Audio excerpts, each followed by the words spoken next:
everyone. Can you believe that this is the final workout of our 4-week program? We are on week 4, day 3 today, and we're doing a little bit of everything. We are gonna do some upper body, some lower body, and some core. So jumping right into this, we are starting off with Arnold press.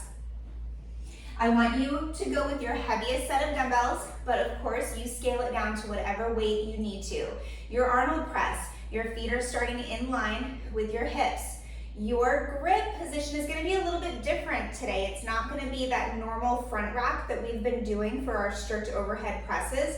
We're actually gonna hold the weight out in front of us a bit, right in front of our face. So my core and glutes are really tight right now. I'm in this active position. I'm not just resting the elbows down. I have them slightly up. From here, you are going to press them straight up as the weights pass your face.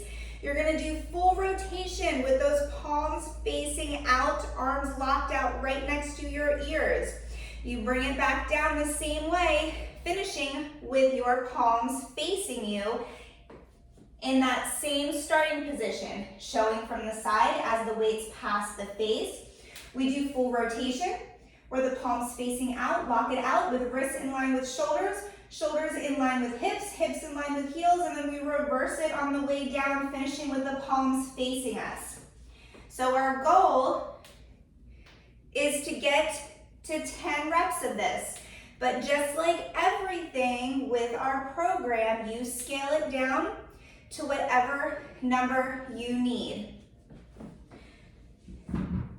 Our second exercise is going to be our dumbbell step-ups. So again, I want you to go as heavy as you can with this. So you need something to step up onto again. So whatever you've been using for the other workouts with your step-ups, use that same thing if it was a good height for you. Remember, make sure that it's a stable platform. So you're going to hold a dumbbell in each hand as heavy as possible. We're gonna stick with all 10 reps on one side. Drive through that heel, knee out to the side. You're gonna stand it all the way up and then keep that foot on the bench as you bring it back down right into that next rep. We're going 10 reps all on one side, and then you will switch 10 reps all on the other side. Now, if we find that the weight is too heavy, we go down to our lighter set, or we do this with no weight at all. Once you are done with your step-ups, you're going to do your side raise to front raise. Now, you can go as heavy as you want to with this exercise, but I like to go down in weight for this. If I had my 5-pound dumbbells with me, that's what I would be using if I needed to go down. Now, if I was doing my other exercises with 15-pound dumbbells, I would want to go down to my 10-pound dumbbells. But you can keep it at the same weight if you would like, as long as your form is good. So our side raise, you're going to go shoulder blades down and back. We're going to have a slight arm bend as we bring these dumbbells out to the side, back down. We keep the thumbs pointing up as we bring the dumbbells to our face, back down. That is 1 rep. Your goal is to get to 10. Showing you from the side, shoulder blades down and back. Keep the core and glutes nice and tight. Slight arm bend as I bring these weights out to the side. And then I'm going to bring them up in front of my face. That would be 2, 3, 4, trying to go to 10. After our side raise to front raise, we're introducing a new exercise today. This is our single leg deadlift. This is a wonderful unilateral exercise, but it does take a lot of balance and stability, so you have to take your time going through this movement. I'm gonna show you the single leg deadlift, and then I'm gonna show you ways that you can modify it if you find that you're having trouble with the stability and the balance. So you're gonna go as heavy as you can with this again. Our goal is to do 10 reps all on one side. So if I am standing on my right leg, I'm gonna hold this dumbbell in my left hand. Now from here, I'm gonna use my other arm for balance, just place it out to the side. You can also have a chair beside you or be positioned by the wall for balance if you need some extra stability. But I'm gonna go shoulder blades down and back. I've got my core and my back tight. Holding that dumbbell in my left hand, my left leg is going to track back as I bring this dumbbell down right next to my foot. Drive through that heel, stand it all the way up and squeeze your glutes at the top. Again, you're going to slightly unlock that knee. Big hip hinge as you push the knee and the hip back, bringing that dumbbell down right beside your foot and keeping it tracking close to your body. Stand it all the way up and squeeze your glutes. What I like to do is look at something straight ahead of me and I keep my eyes on that the whole time. Now when I switch sides, dumbbell goes in right hand, and the right leg is going to track back. I'm gonna be standing on my left leg. So left arm goes out to the side for some balance and support. I'm gonna slightly unlock that knee.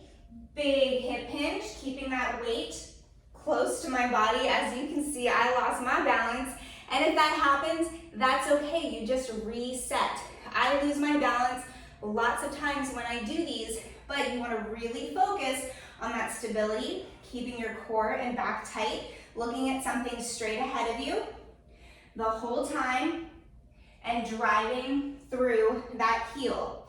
So we wanna make sure that the weight stays back on the heel the whole time, and that weight stays close to your body.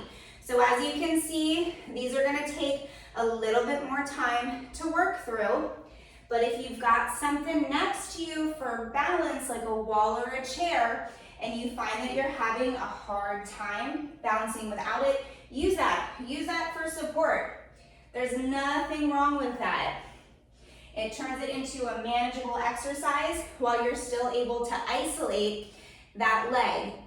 Now, if we are finding that the single leg deadlift is not working for us, that's okay. We always have modifications. We're gonna go a staggered stance deadlift.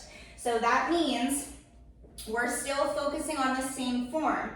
But if I'm standing on my left leg and got the dumbbell in my right hand, instead of my right leg tracking back like a normal single leg deadlift, we're just gonna put that foot behind us slightly and just use it as like a stand, something that's helping us to balance ourselves. But we're still gonna go through that hip hinge and that single leg deadlift. We've just got that back foot there for some extra balance if we're finding it too difficult to do our regular single leg deadlifts. So you will go 10 reps on each side of that. That is the first part to the workout. Our goal is to go through 4 rounds of it. You will have 2 minutes to rest before we go into part B. Part B is 8 rounds of 5 Curtis P's and 5 hand release push-ups. Our Curtis P is a full body dumbbell complex. So we're going to incorporate our power cleans, our lunges, and our push press into 1 rep. So I'm gonna show you guys what 1 Curtis P is gonna look like. So we've got our dumbbells starting on the floor. We've got to get into our power clean position. So that means those weights go right beside our feet, shoulder blades down and back, so that way I'm nice and tight. I'm gonna go hips down, knees back, weight in the heels. I stand it up fast, bring those weights up onto my shoulders. You're gonna go lunge, lunge, feet in line with your hips, push press, that's 1 rep.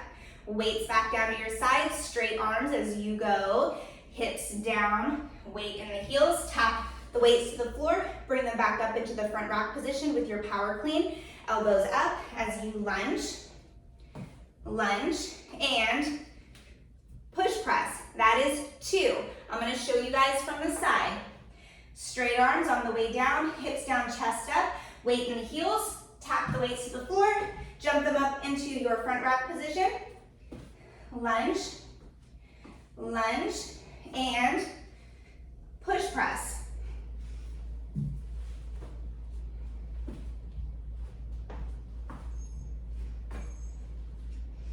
That is your Curtis P. After you are done with 5 of those, you are going to go into 5 hand release push-ups. So with your hand release push-up, chest is going to come all the way down to the floor. And then just like it sounds, you're going to release your hands from the floor, drive them back into the floor, and finish in that tight plank.